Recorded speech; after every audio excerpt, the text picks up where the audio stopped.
Je remercie les frères Simon pour la belle lecture qu'il vient de faire.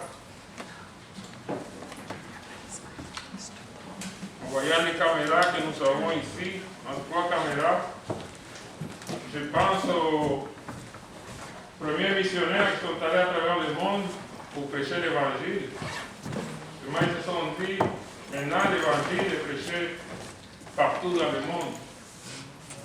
Mais que dirons-nous avec ce que nous avons aujourd'hui, la technologie? Le message n'est pas seulement entendu ici, ce matin, on l'entend par Zoom, par Facebook, par YouTube, et il fait le tour du monde. Tous les messages que nous présentons ici, comme ils font aussi les autres églises du Christ, atteignent le monde entier. Et ceux qui ne l'écoutent pas, c'est parce qu'ils refusent de l'écouter, ils refusent de tenir compte de Dieu. Et cela ne va pas l'excuser le jour où ils devront rendre compte devant Dieu. La dernière fois que je prêchais le message, nous avons vu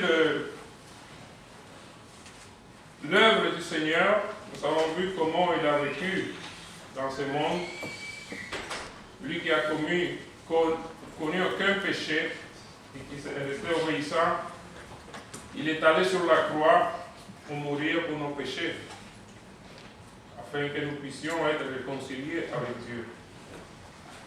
Donc il faut qu'on se rappelle de cela en même temps qu'on écoute le message de ce matin, qui est titulé « Les péchés nous séparent de Dieu ». Avant de commencer avec le message, je vous demande de m'accompagner dans une courte prière.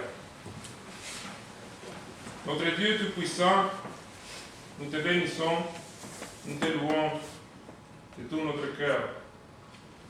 Nous te disons merci, Père, de nous avoir permis d'être ici ce matin pour écouter le message de ta parole. On te demande, Père, d'être avec chacun de nous, de nous permettre d'avoir un cœur attentif, des oreilles attentives, afin que ce message puisse travailler dans le cœur de chacun de nous. Mais surtout, Père, surtout ces personnes qui n'ont pas encore obéi à l'Évangile, toutes ces personnes que, comme nous venons de le dire, ils peuvent écouter le message par divers moyens. Je demande, Père, qu'on aille chercher, toucher ces cœurs qui sont encore dans leur péché. Nous te disons merci et nous te demandons tout cela dans le précieux nom de notre Seigneur et Sauveur Jésus-Christ. Amen. Amen.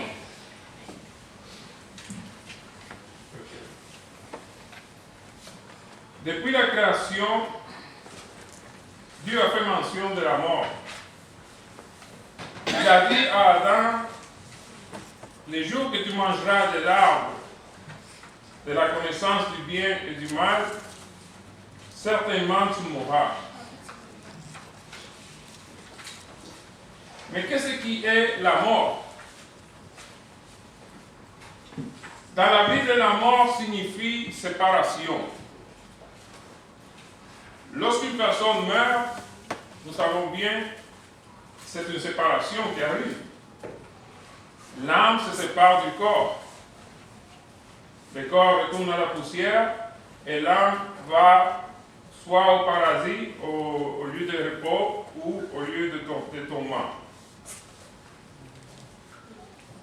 De même, la mort spirituelle, c'est une séparation de l'homme avec Dieu. La mort spirituelle, c'est une séparation de l'homme avec Dieu. C'est pour ça que Jésus, étant dans le monde, dans ce monde, il se réfère à l'homme comme étant mort, même si l'homme est vivant dans son corps. Si nous prêtons attention à ces paroles, nous allons voir que lorsqu'il parle souvent, il laisse comprendre par ces mots que l'homme est mort, même s'il est vivant dans son corps. Dans quelques occasions, Jésus, en parlant de la mort, dans les mêmes versets ou passages, il fait mention de la mort physique et de la mort spirituelle. Mort physique, comme nous venons de le voir, c'est la séparation de l'âme avec le corps. Puis la mort spirituelle, c'est la séparation de l'homme avec Dieu. Par exemple, il y a eu un homme qui voulait suivre le Seigneur, qui voulait être son disciple. Mais cet homme, la Bible ne donne pas beaucoup de détails, mais il dit à Jésus qu'il voulait en premier enterrer son père. Peut-être que son père était malade, peut-être qu'il s'occupait de son père, et il attendait que son père meure pour aller suivre le Seigneur. Donc il a dit à Jésus, laisse-moi avant enterrer mon père et je te suivrai. Mais Jésus lui dit, laisse les morts ensevelir leurs morts, et toi vas annoncer le royaume de Dieu. Comment ça, laisse les morts ensevelir leurs morts? Donc, il y a deux fois le mot mort. Un pour se référer aux morts physiques et l'autre pour les morts spirituelles. Donc, en voulant dire, viens, suis-moi. Et ceux qui ne me suivent pas, ils resteront morts spirituellement, et c'est eux qui vont enterrer leurs morts physiquement. Cela dit, laisse les morts enterrer leurs morts. En parlant Jésus de la résurrection avec Marc, il lui dit, je suis la résurrection et la vie. Celui qui croit en moi vivra, quand même il serait mort. Quand même celui qui croit en lui, qui obéit à son évangile, même s'il meurt, il restera vivant spirituellement. Et c'est cette personne qui va ressusciter pour la vie éternelle. Et il continue à dire, et quiconque vit et croit en moi ne mourra jamais. Crois-tu cela? Comment quiconque vit et croit en moi ne va pas mourir? Certainement, il parle ici de la mort spirituelle, car nous savons que tous, nous allons mourir physiquement. La parole nous le déclare clairement qu'il est réservé à l'homme de mourir, après quoi vient le jugement.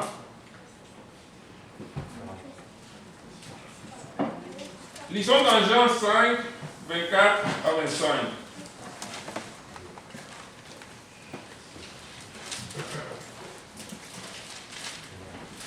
Dans ce passage aussi, on fait mention de la mort. Jean 5, 24 à 25.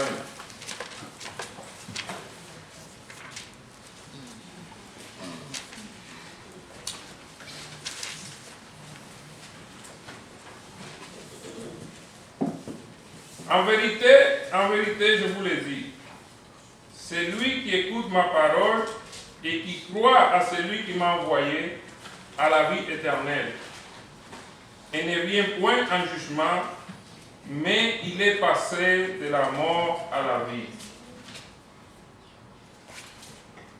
Celui qui écoute sa parole, évidemment, ce n'est pas juste l'écouter. Il faut la croire et se repentir,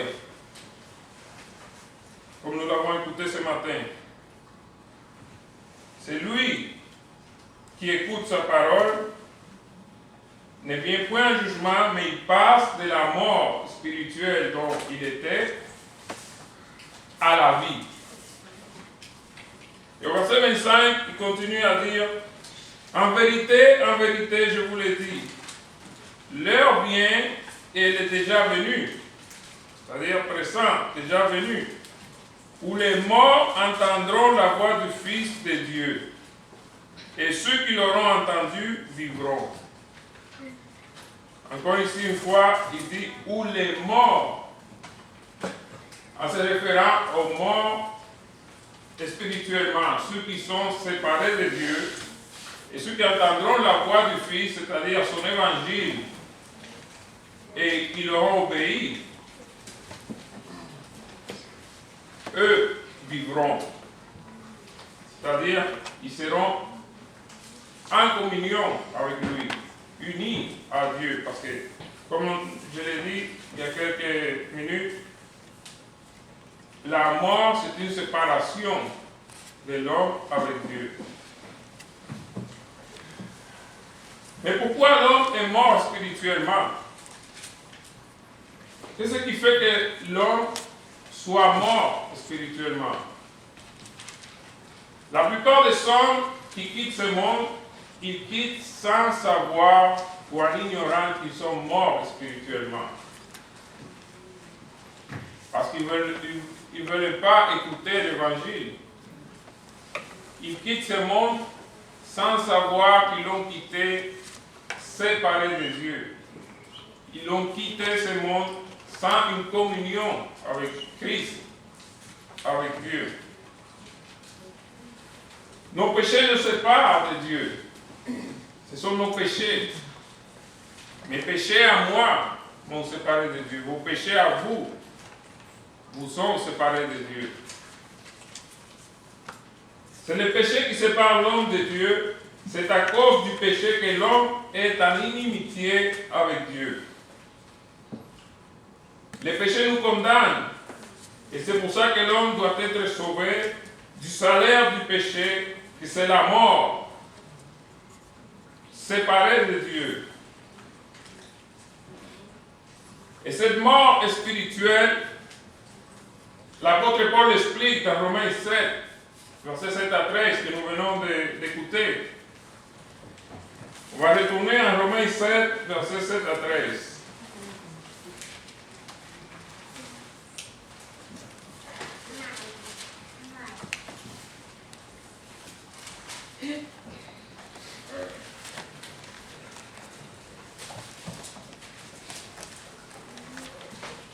Que dirons-nous donc?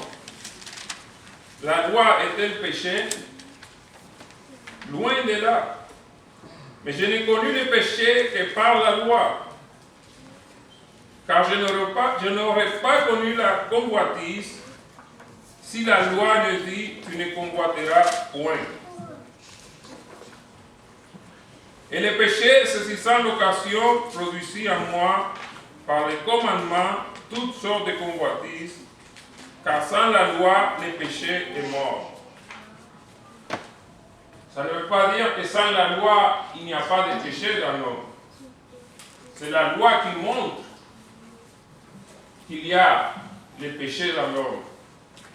Parce que même la Bible dit que ceux qui vivent sans la loi, ils montrent qu'ils ont la loi écrite dans leur cœur. Et parfois les accusent ou les excusent.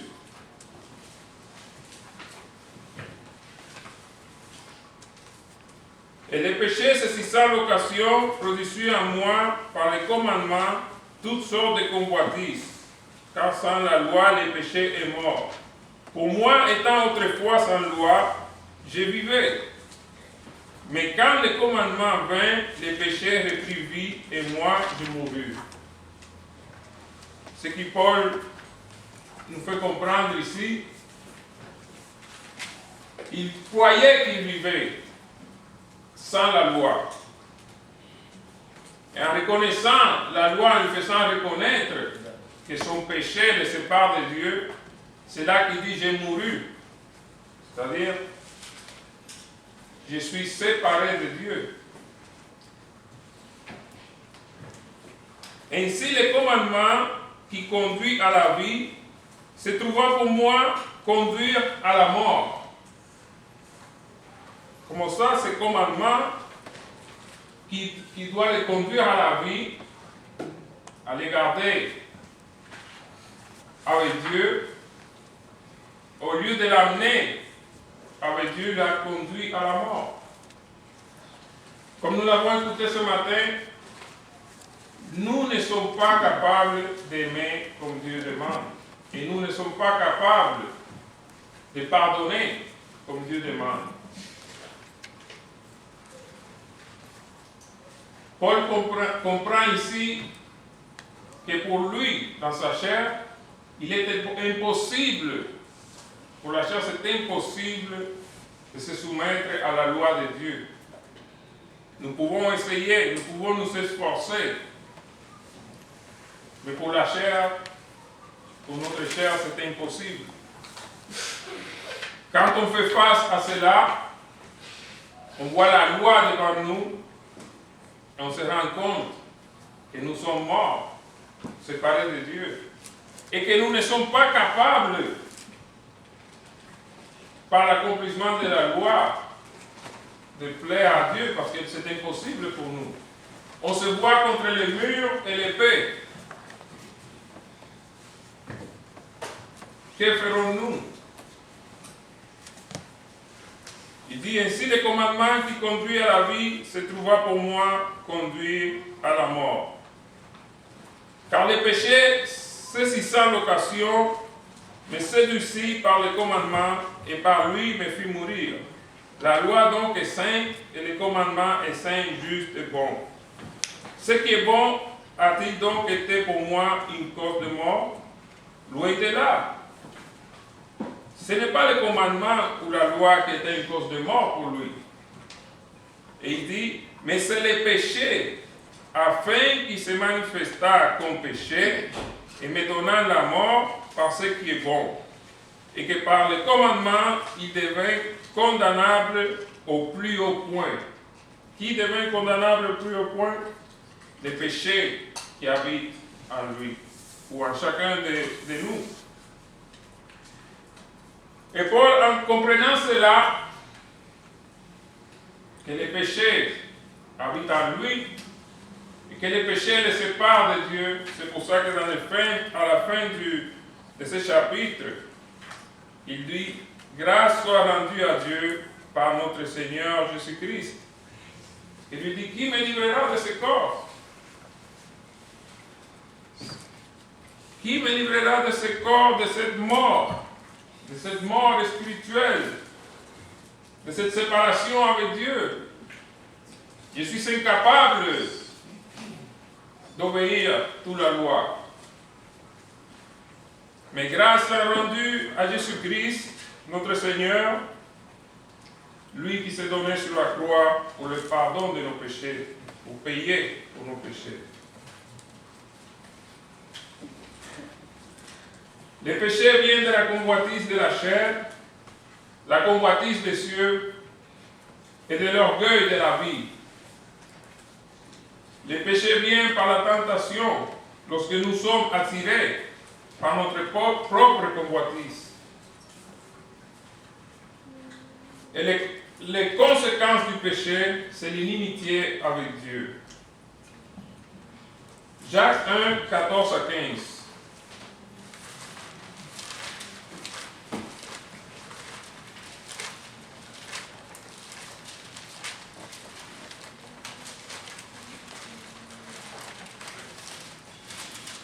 Jacques, verset 1, 14 à 15. Mais chacun est tenté car il est attiré et amorcé par sa propre convoitise. Puis la convoitise, lorsqu'elle a conçu, enfante le péché. Et le péché étant consommé produit la mort. Le péché nous condamne tous. La loi est venue pour nous montrer que nous sommes pécheurs et que nous étions morts, séparés de Dieu. Mais la grâce est venue pour nous sauver d'une séparation éternelle de Dieu. Car la condamnation, c'est une ruine éternelle, loin de la face du Seigneur et de la gloire de sa force. La seule manière d'être sauvé, c'est en union avec Christ. C'est en communion avec Dieu. Et pour que cela soit possible, l'homme doit recevoir le pardon de ses péchés. Sans le pardon de ses péchés, cela est impossible. Comme nous l'avons dit, c'est comme si l'homme est entre le mur et l'épée. lorsque la loi est face à lui et l'accuse, lui montre qu'il est pécheur. Il peut aller nulle part. Seulement à travers Jésus-Christ, il peut échapper. Jésus a fait cela possible en payant la dette des péchés de nous tous, afin que quiconque croit en lui, quiconque croit à son sacrifice, ne se perd pas, mais qu'il ait la vie éternelle, afin que l'homme passe de la mort à la vie, qu'il se réconcilie avec Dieu. Car tout homme a péché et sont privés de la gloire de Dieu. C'est ce que la parole nous déclare. Tout homme a péché et sont privés de la gloire de Dieu. Et il n'y a rien à faire pour vous justifier devant Dieu. Aucune œuvre peut vous rendre juste devant Dieu. Jérémie 2,22 dit, « Quand tu te laverais avec du nitre, quand tu emploierais beaucoup de potasse, ton iniquité resterait marquée devant moi, dit le Seigneur l'Éternel. » Voulant lui dire, il n'y a rien que tu peux faire pour ôter ton iniquité. Malgré tout ce que l'homme essaye de faire pour plaire à Dieu, son péché reste sur lui, devant Dieu. Aucune œuvre ne peut le justifier. Mais Dieu est un Dieu juste et il fait justice en voyant Jésus-Christ mourir sur la croix. Lui qui a été tenté dans ce qu'il a souffert peut nous sauver, nous, qui sommes tentés par notre propre convoitise.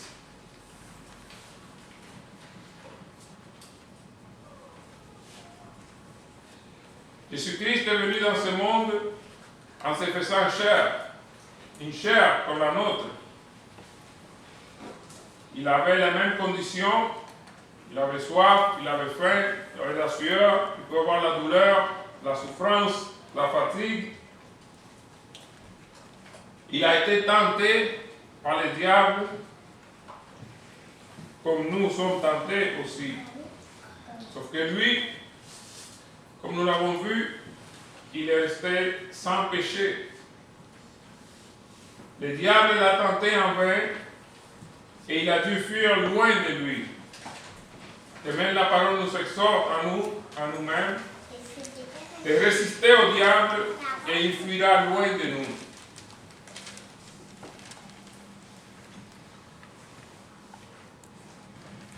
Mais comme nous l'avons vu et même entendu ce matin, personne ne peut obéir la loi à 100%, à toute la loi. Parce qu'une seule offense ou une seule obéissance nous rend coupables ou transgresseurs de toute la loi. En Jacques 2,10, il est écrit, « Car quiconque observe toute la loi, mais pêche contre un seul commandement, devient coupable de tous. » Et Romains 8,7 dit, « Car l'affection de la chair est inimitié contre Dieu, parce qu'elle ne se soumet pas à la loi de Dieu et qu'elle ne le peut même pas. » Si vous essayez plaire à Dieu en essayant de vous soumettre à sa loi, à votre propre effort, la Bible dit que vous ne le pouvez même pas. Si on serait capable, pourquoi Christ a dû mourir sur la croix pour nous?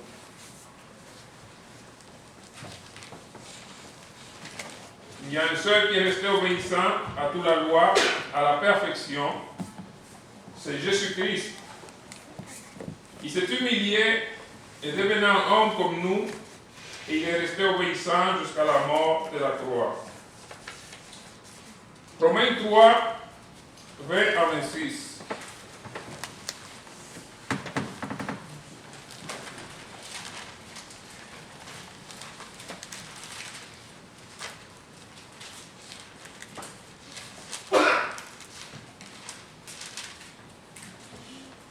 tout homme devrait savoir cela, cette vérité,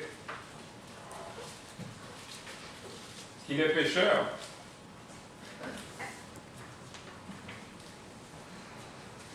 Romains 3, 20 à 26. Car nul ne sera justifié devant lui par les œuvres de la loi, puisque c'est par la loi que vient la connaissance du péché. Mais maintenant, sans la loi est manifestée la justice de Dieu, à laquelle rend témoignage la loi et les prophètes. Justice de Dieu par la foi en Jésus-Christ pour tous ceux qui croient. Il n'y a point de distinction, car tous ont péché et sont privés de la gloire de Dieu. En d'autres mots, tous ont péché et sont morts spirituellement. Tous ont péché et sont séparés de Dieu. Et ils sont gratuitement justifiés par sa grâce, par le moyen de la rédemption qui est en Jésus-Christ. C'est lui que Dieu a destiné par son sang à être pour ceux qui croient victime propitiatoire, afin de montrer sa justice, parce qu'il avait laissé impunis les péchés commis auparavant, au temps de sa patience, afin, dis-je, de montrer sa justice dans les temps présents, de manière à être juste tout en justifiant celui qui a la foi en Jésus.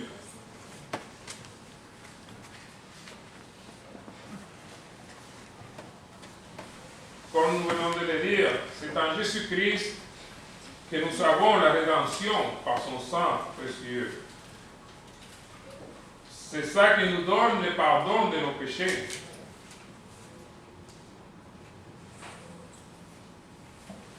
C'est comme ça que nous sommes sauvés de cette ruine éternelle, séparés de la gloire et de la puissance du pouvoir de Dieu.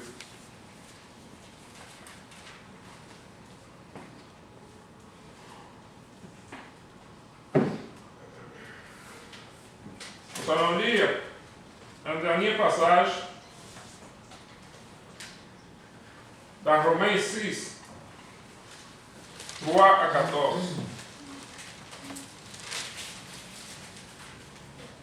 Romains 6, 3 à 14.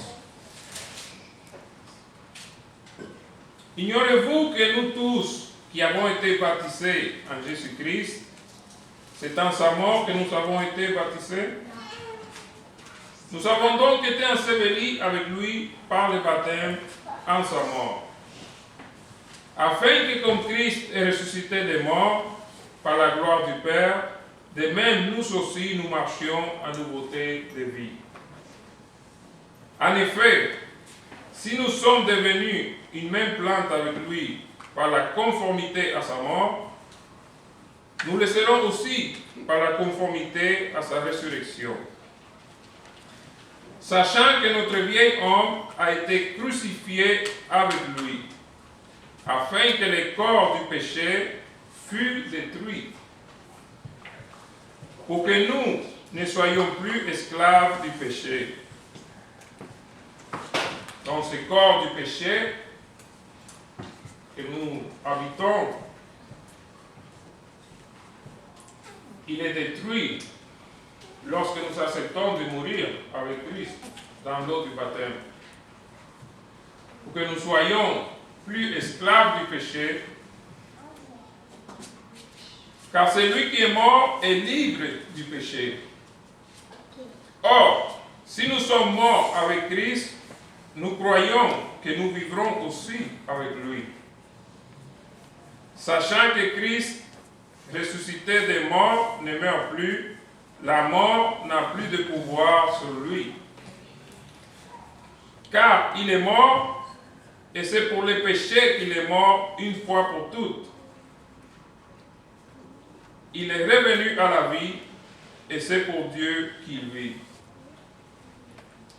Ainsi vous-même, regardez-vous comme mort au péché, et comme vivant pour Dieu en Jésus-Christ.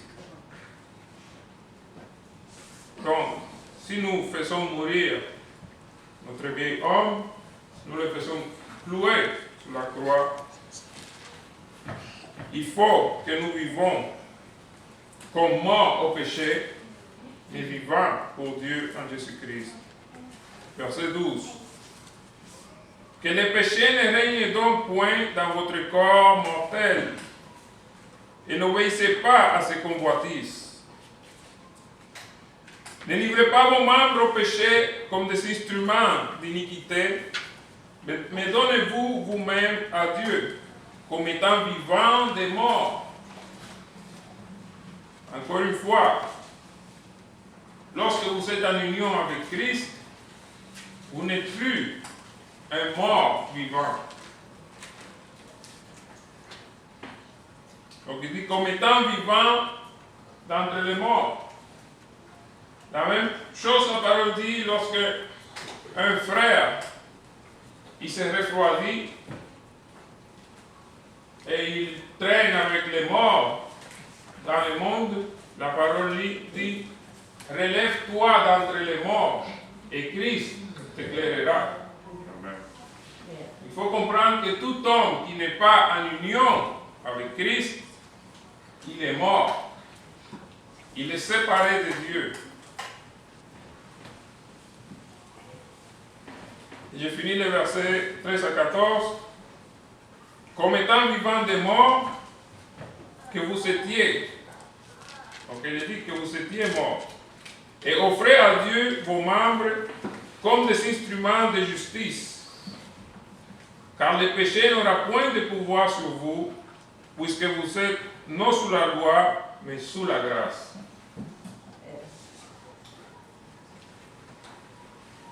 Ça, c'est le dernier passage que nous avons lu. Si vous avez entendu ce message et que vous n'êtes pas encore en communion avec Dieu, ne mourrez pas sans le pardon de vos péchés. Ne mourrez pas physiquement sans le pardon de vos péchés.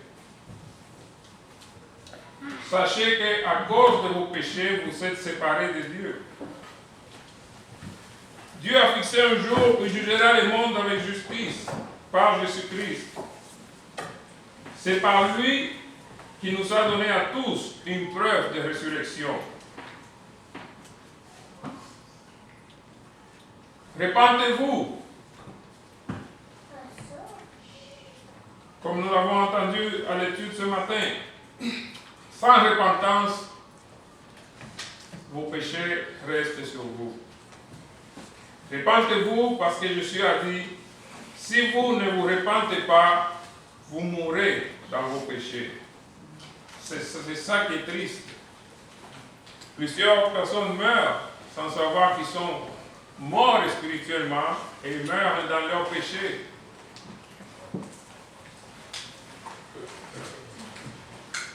Peut-être ça fait des années que vous allez à l'église, que vous venez à l'église et vous écoutez le message. Peut-être c'est votre première fois.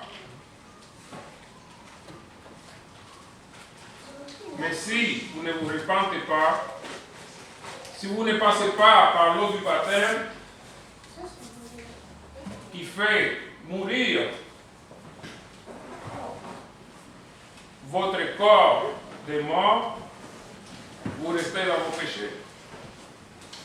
C'est très triste. C'est très lamentable lorsqu'on voit combien de personnes quittent ce monde dans leur péché. Combien de personnes passent par l'église, écoutent le message et ils sortent par la porte avec leur péché.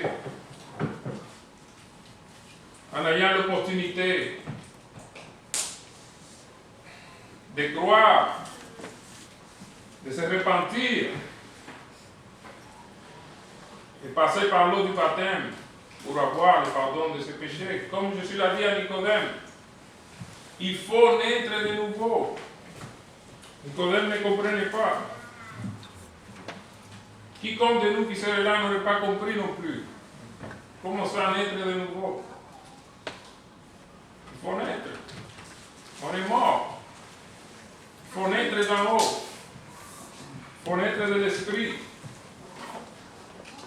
Et c'est seulement en obéissant à l'évangile de Jésus-Christ. Et c'est ainsi que vous passez, lorsqu'on rentre dans l'eau, on rentre mort. L'Église du Christ ne met personne, aucun vivant dans l'eau. Le baptême, ce n'est pas pour les chrétiens, le baptême, c'est pour ceux qui sont morts. Afin que lorsqu'ils sortent de l'eau, ils sortent vivants, en communion avec Dieu, en communion avec Christ. Amen. Donc, ça c'est le message pour ce matin. J'espère que nous l'avons saisi et nous qui sommes en Christ, que nous puissions partager cela avec le monde. Et ceux qui nous écoutent dans Zoom, ceux qui vont nous écouter sur YouTube, Facebook, qu'ils puissent écouter ce message. Et nous allons les accueillir avec une joie, si bien se repentir, se faire baptiser. Parce que de même qu'il y a une joie dans les ciels quand un seul pécheur se repent, nous aussi qui sommes en Christ, cette joie doit vivre en nous. Donc avec cela, je vous laisse. Merci de m'avoir écouté et que Dieu vous bénisse. Amen.